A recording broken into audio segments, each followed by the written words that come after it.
ng isang mananampalataya. In the first place, mga kapatid na minamahal, ang book of Philippians is one of the prison epistle. But then again, mga kapatid, makikita natin, paulit-ulit na sinasabi ni Apostle Paul sa mga kapatid, mga Kristiyano sa Pilipos, dapat magkaroon kayo ng kagalakan sa inyong mga puso. No?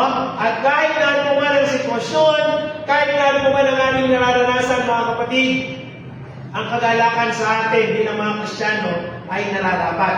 Ang sabi ng book of Philippians chapter 4, ito po yung sinasabi niya, mga kapatid. Basahin ko lamang po in Philippians chapter 4, verse 4 and 5. O hanggang 6 na natin. Sige.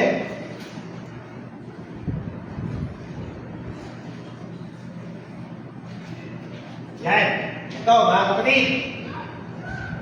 Mga galak kayong lagi sa Panginoon. Muli kong sasabihin, mga galak kayo. Verse 5. Makilala nawa ang inyong kahinhinan ng lahat ng mga tao. Ang Panginoon ay malapit na.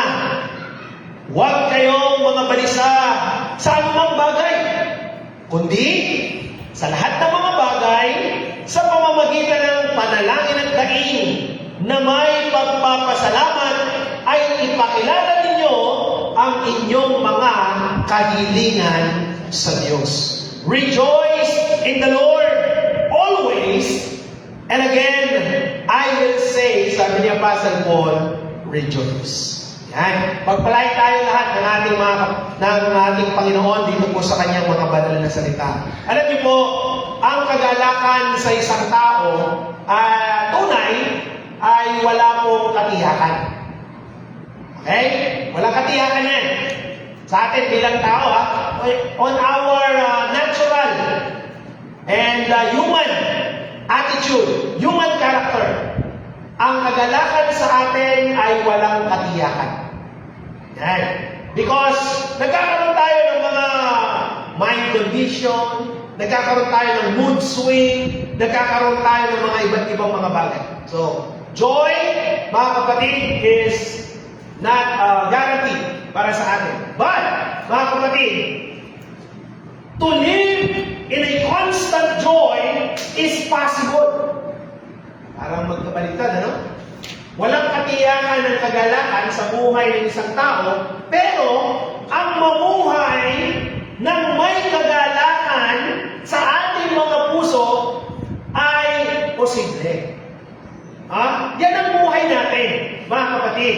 Hindi talaga natin tiyak kung ano yung ibibigay ng sitwasyon, kung ano yung ibibigay ng kapalaran, kung ano yung mangyayari sa atin. Pero, mga kapatid, posible.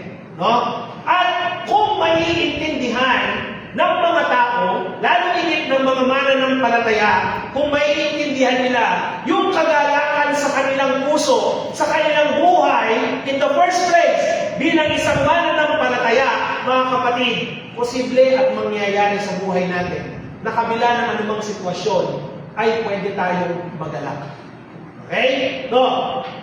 Sapagkat isang bagay na kailangan maunawaan ng bawat isa sa atin, ang kagalakan, joy, is an attitude of the heart. Yan. Ang kagalakan sa atin ay isang bagay na pinag-uugalian o nagmumula sa ating mga puso. Mga kapatid, pansinin niyo po ang isang tao. Mayroong mga tao na kabila ng kanilang sitwasyon ay kaya pa rin nilang tumawa. At may mga tao naman na tila baga ang dali lang ng kanilang problema, ang simple-simple lang, pero hindi na nila kayang tumawa. So, it is an attitude of the heart, mga kapatid.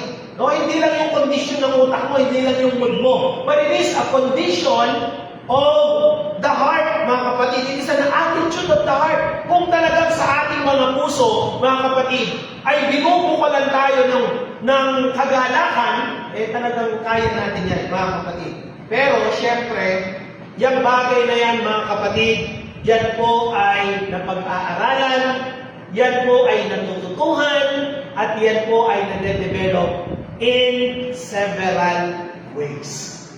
Okay? So, sa iba't ibang pamamaraan, mga kapatid, magagawa po natin yan. No? At syempre, bilang mga mananampalataya, because alam naman natin na meron tayong Kristo sa ating buhay, mga kapatid, and there is always a reason for us to have joy. Okay? So, there is what they call sustaining joy sa mga Kristiyano, mga kapatid. No? So, at ang aklat ng Pilipos, kagaya ng sinabi ko sa inyo, mga kapatid, this is all about the book of Philippians.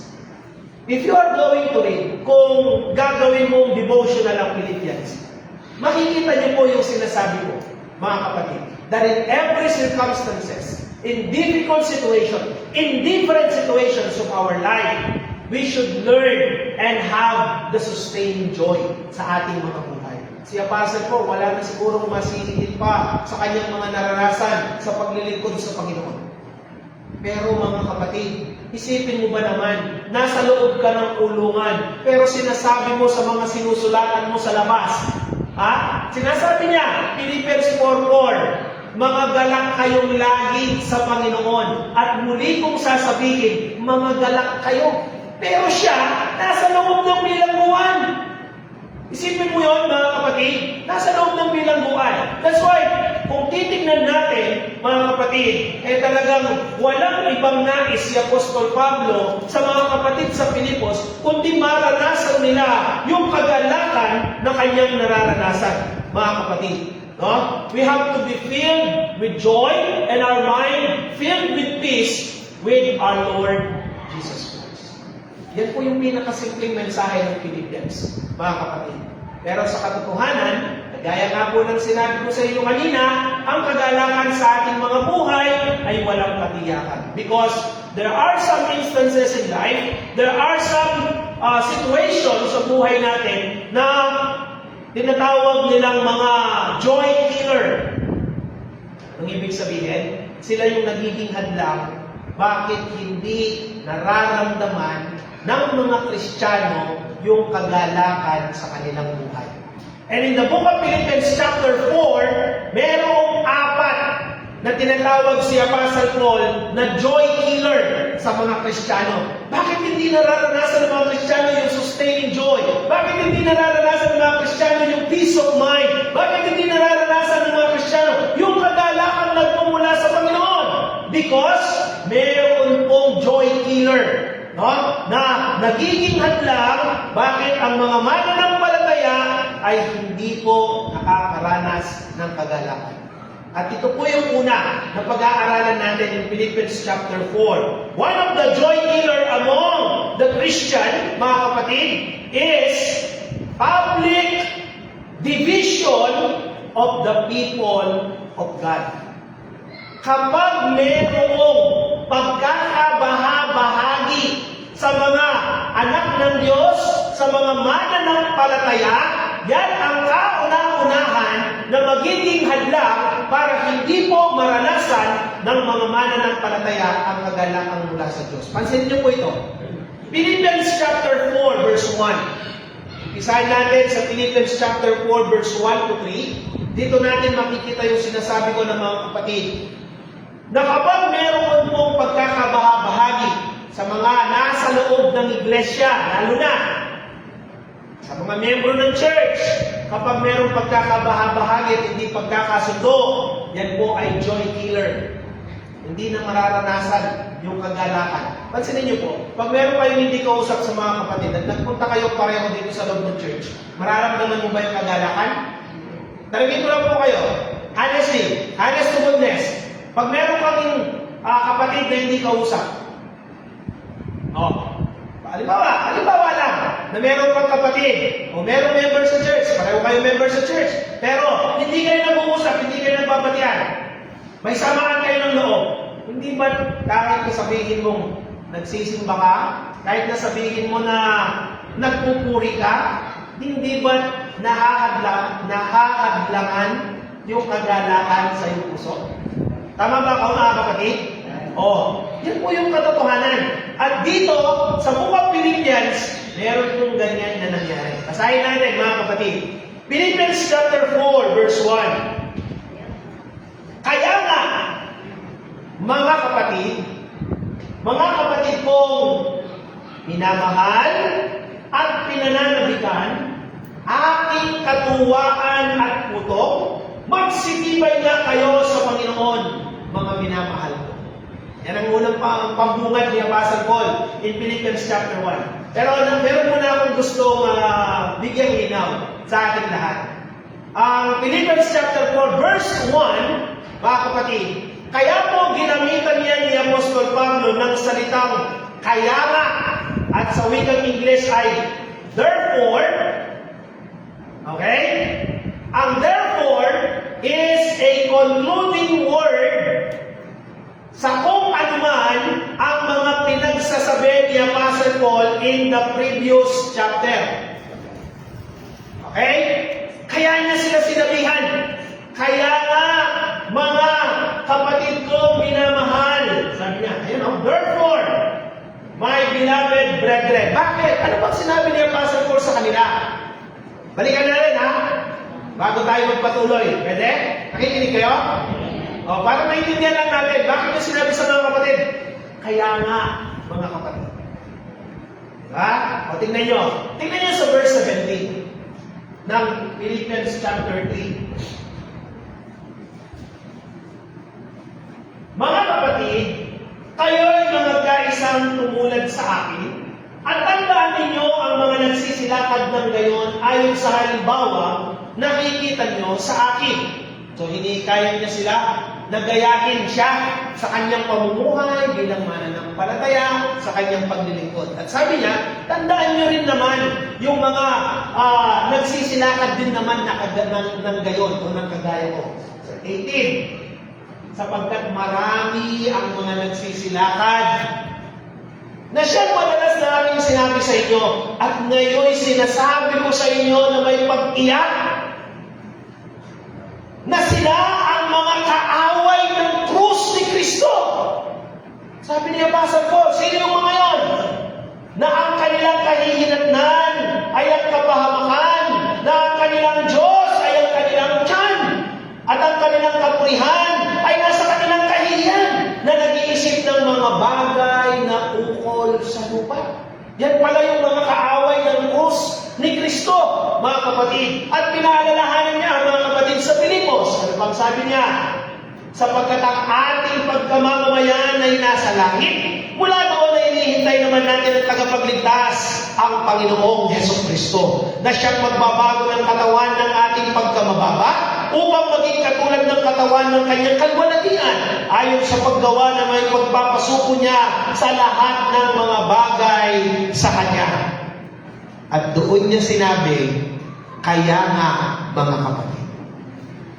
Una, binigyan niya sila ng babala na marami yung mga nagsisilakad sa kanilang panahon na mga kaaway ng krus ni Kristo. Pangalawa, binigyan niya sila ng encouragement. Bagaman merong mga ganyan na namumuhay sa atin, sabi niya, bagaman ganyan yung ating sitwasyon, huwag kayong mag-alala, sabi niya sa ating mga kapatid. Sapagkat ang ating pagkamamamayan, our citizenship is not here. Sabi niya, Pastor Paul, saan? Ang ating pagkamamamayan ay doon sa langit. O bakit na pag-aaksaya ng panahon ng mga bagay na yan, kagaya ng mga kaaway ng krus ni Kristo, na ang kanilang pag-iisip ay mga bagay na nauukol sa lupa? Sabi niya, Pastor Paul, no pag-aksayan din. Uling yata naman tiga Kenny. Amen? Hindi naman tayo tiga dito. Ang ating pagkamamamayan, sabi niya, Pastor Paul, doon sa langit, at doon din natin hinihintay, sabi niya, ang ating Panginoon at tagapagligtas, walang iba kundi si Jesucristo. At doon na sinabi, mga kapatid, kaya nga. So, ano gagawin natin? Sabi niya, Pastor Paul, so, kaya nga, dahil ganyan ang ating sitwasyon, yan ang ating hinihintay, sabi niya, mga kapatid kong minamahal at pinananabikan, aking katuwaan at putong, magsitibay nga kayo sa Panginoon. Yan. Yan ang isang bagay, mga kapatid. No? Sa bagay na to, no? Una, ang ating kapatid na apostol ay nagbigay ng mga tinatawag nilang tender word for the believer. Bakit po tender? Napakasarap kaya sabihan na minamahal. Amen? Kayo po, pag sinabihan kayo na minamahal kayo, hindi ba't nakakagaan sa loob? Hello? Hindi ba't nakakatuwa, mga kapatid? Nasabihan ka, minamahal. Tapos sasabihan pa niya na, pinananabikan. O, di ba? Kung baga, kaya katamang panahon yan eh. Yung sasabihan niya, I missed you. Di ba? Di ba? Ang sarap pakinggan. Pag sinabi na, I long for you, I miss you, I love you. O. Di ba? Yan ang isang bagay. So those are tender words na binanggit ni Apostle Paul. At hindi lang yun, aking katuwaan at puto. Ibig sabihin, yung galak ni Apostle Paul, nagmumula rin sa ating mga kapatiran. Ganyan po ang puso ng isang lingkod ng Panginoon, mga kapatid. Actually, hindi lang dito sinabi ni Apostle Paul na yung mga kapatid ang siyang kagalakan, ang kanyang utong sa Panginoon. Hindi lang po yan. Binanggit din po yan ni Apostle Paul, mga kapatid, dito po sa aklat ng unang Tesalonica. Ito po. Kung yung mga kapatid sa Pilipos, sinabihan ni Apostle Paul na sila ang kanyang putong, sila ang kanyang kagalakan, ganun din sa mga kapatid sa Thessalonica. Ang sabi ni Apostle Paul, 1 Thessalonians chapter 2, mga kapatid, in verse 19, ito po yung ating makikita. Yan. So these are the tender words na binabanggit ni Apostle Paul para sa mga kapatid. Sapagkat ano ang aming pag-asa? O katuwaan, o putong na ipagmamapuri. Tingnan nyo hindi baga kayo rin sa harapan ng ating Panginoong Jesucristo sa kanyang pagbarito.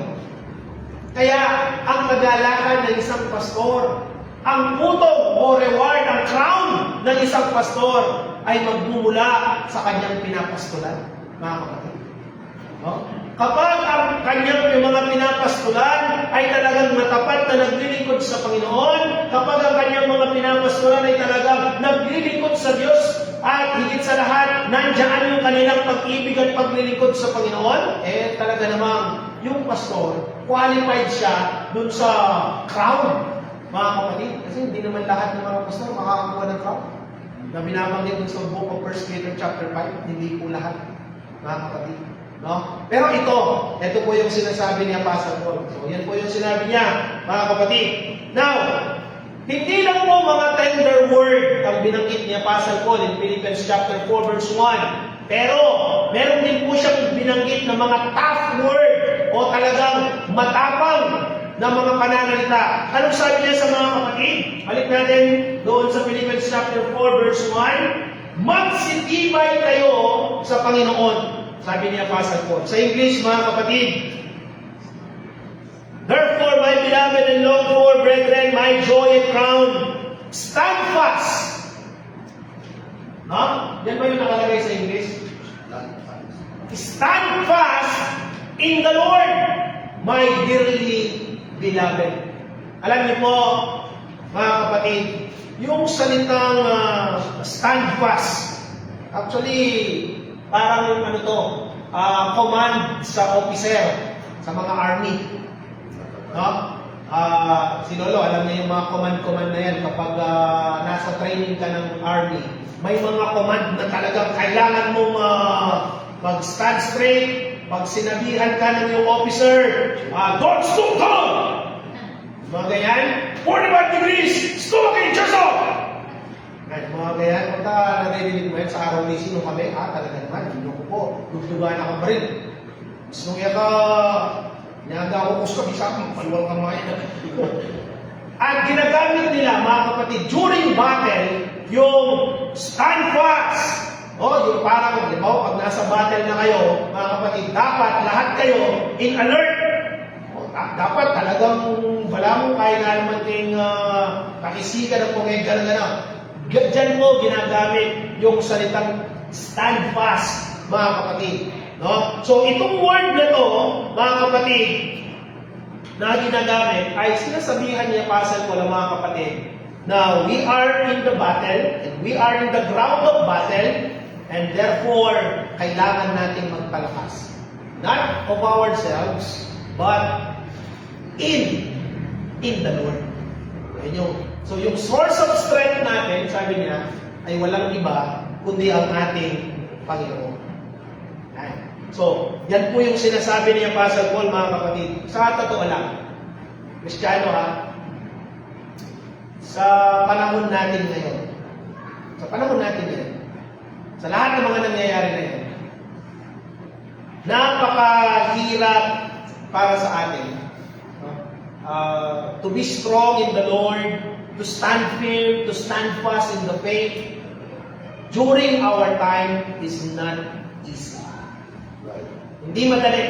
Ako lang po yung magsasabi, hindi po madali sa kasalukuyang panahon at sa sitwasyon ng mga Kristiyano ngayon. It is not easy for us to stand firm, to stand fast, and to be strong in the Lord. Ang daming mga bagay na makakadistract sa atin, mga kapatid. No? Pero sa katotohanan, mga kapatid na minamahal, yan po ay utos sa atin. Na tayo'y magpakatibay. Tayo'y magpakatatag. Sapagkat tayo po ay nandito sa mundo, nandito tayo sa labanan, espiritual, mga kapatid, talagang kailangan natin magpakalakas. Kailangan natin ang kalakasang nagmumula sa Diyos. Yan po yung higit na mahalaga, mga kapatid. Pero, gaya ng ating pinag-aaralan, mga kapatid, dito sa Philippians chapter 4, meron talagang nagiging hadlang sa mga Kristiyano. Bakit hindi po nila nararanasan yung kagalakan? Pansinin nyo. Ito Philippians 4:2. Pagkatapos na sabihan ni Apostle Paul ng mga magagandang pananalita, pagkatapos niya silang i-encourage, eto po yung sitwasyon na kanyang sinabi. Verse 2. Ipinamamanhin ko kay Yodias at ipinamamanhin ko kay Sintike na magkaisa ng pag-iisip sa Panginoon. Kaya nga po, ang unang tinatalakay natin, mga kapatid, sa ating pinag-aaralan na sustaining joy, and there is a joy killer among Christian, is the public division of the people of God. Remember, mga kapatid, ang mga kapatid sa Pilipos, minamahal ni Apostol Pablo, pinananabigan ni Apostol Pablo, sila ang kanyang putong, sila ang kanyang kagalakan, pero itong mga miyembro na to, mga kapatid, sinabihan niya sila. Ikaw, Yodias, ikaw, Sintike, magkaisa kayo ng pag-iisip. Why? There is, although, hindi po binabanggit dito kung ano po yung naging problema ng dalawa. But these are member of the church. Both of these are women, mga kapatid, na miyembro sa church. At sinasabihan sila ni Apostle Paul, oy, kayo dua! May kasundo na kayo. Ayan. So dito, mga kapatid, pinapakita ni Apostle Paul, no? At yung pagkakaroon niya ng apostolic authority over the brethren in Philippines. Alam niyo po sa leadership, sa mga book na binabasa po natin about leadership, napakahalaga ng pag-mention ng name. Hindi lang para ipahiya, hindi dun sa part na pinapahiya mo yung kapatid. Hindi po. Mentioning names, mga kapatid, una, it builds relation and connection. Ayan sa ating mga members at sa lahat. Mentioning names is, or calling names, is building connection and relation. But, mentioning names also build authority. Kapag tinawag ang iyong pangalan, mga kapatid, that symbolizes na merong gustong i-emphasize or importansya sa iyo. And dito, mga kapatid, no? Hindi naman iniiwasan ni Apostle Paul ang issue. Sa katotohanan, hinaharap nga niya. Kasi ito yung isang bagay na nagpapahadlang o nagiging hadlang sa kagalakan ng mga Kristiyano. Itong dalawa na to na minention niya, mga kapatid, hindi po nineneglect ni Apostle Paul ang issue, kundi hinaharap niya with authority. Yan. Ha? Kaya, ito po yung isang bagay. Siguro, sabi ng mga komentaris na binabasa natin, there is something between these two na possible na nagkaroon ng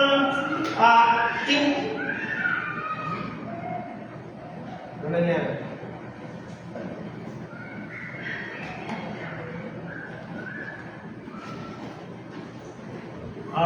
Possible, sabi ng mga komentary, na dito sa dalawang women na to, dito sa dalawang babae sa church na to, nagkaroon ng inggitan in service.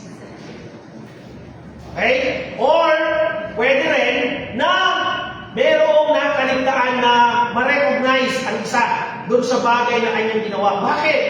Pareho po silang naglilingkod sa church. Sabi ng mga ibang komentary, possible, sabi niya, na yung isa, mas marami yung service na nagawa ng isa, kaya naingit yung isa, sabi ng mga komentary na binabasa natin. Or possible, sabi niya na hindi na-mention yung bagay na ginawa ng isa. Kaya, kasi pansinin po ninyo sa verse 3. Ito po bakit po nasabi na sila po ay naglilingkod sa Panginoon? Oo, ipinamamalit ko rin naman sa inyo, tapat na kasama sa pagtulong, na iyong tulungan ng mga babae nito sapagkat sila'y nalagpagal na kasama ko sa Ebanghelyo. So, anong papasok na bakit hindi sila nagkaintindihan? O pwede rin naman na merong gustong gawin yung isa na hindi pabor yung isa. Minsan merong mga ganyan Di ba?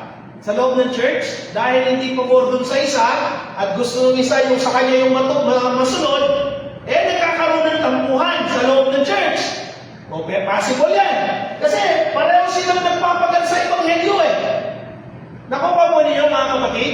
So, ito ang isang bagay na makakahadlang sa mga Kristiyano sa loob ng church para hindi nila maranasan yung kagalakan sa kanilang paglilingkod.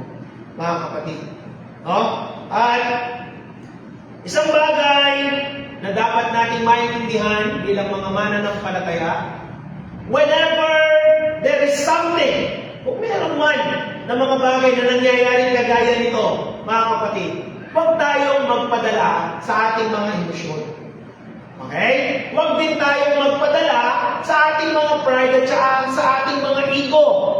Pakatandaan natin, mga kapatid, kung pare-pareho tayong naglilingkod sa Panginoon, siyempre lahat naman tayo naglilingkod sa Panginoon, pakatandaan natin, meron po tayong kani-kanyang mga gampanin bilang mga members sa church. At kung ano man yung kaya natin gawin, doon tayo mag-focus, doon natin ibigay ang ating best, at yan ay ginagawa natin para sa Panginoon. Hindi man tayo na-recognize, hindi man naibigay yung dapat na ukol para sa atin, pero ako naniniwala ako, kung ang bagay na yun ay ginagawa mo para sa Panginoon, recognition, wala na yan. Kahit wala ng recognition. No? Kahit wala ng recognition, ang mahalaga, kapatid, ginawa mo yan para sa Panginoon.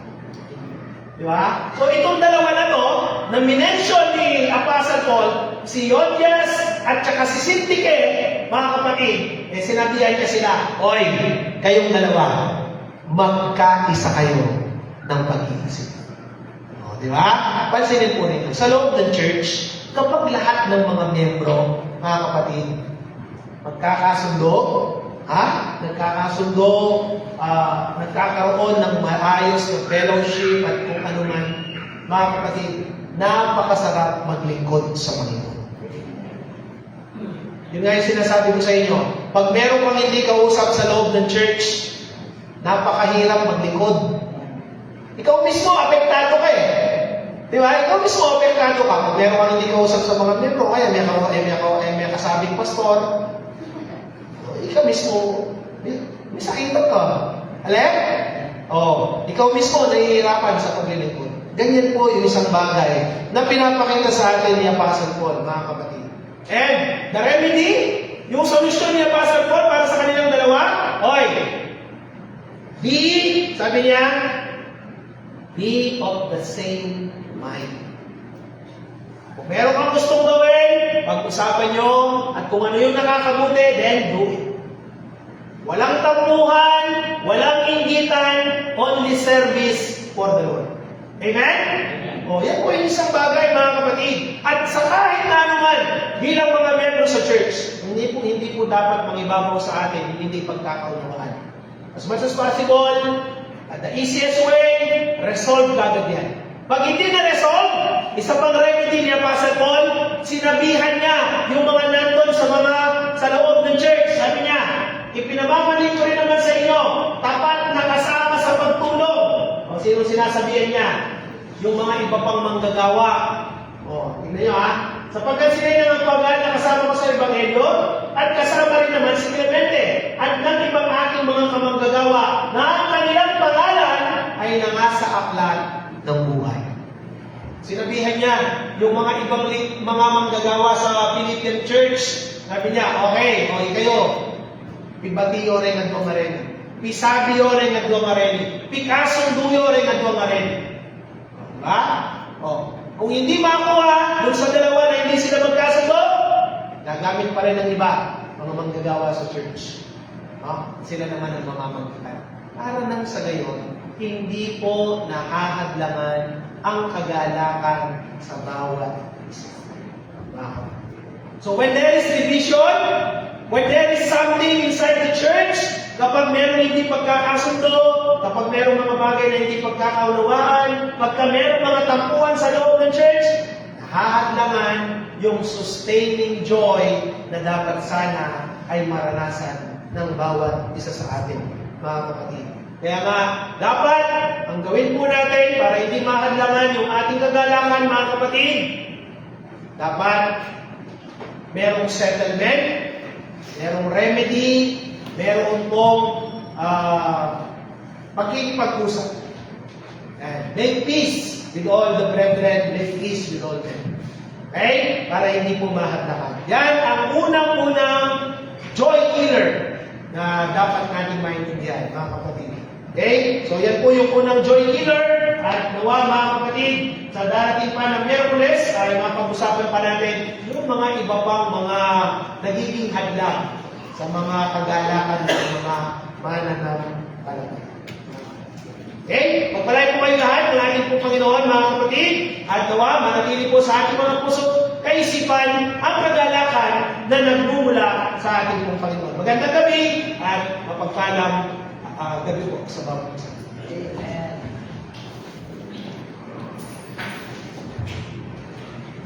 Okay, sige po.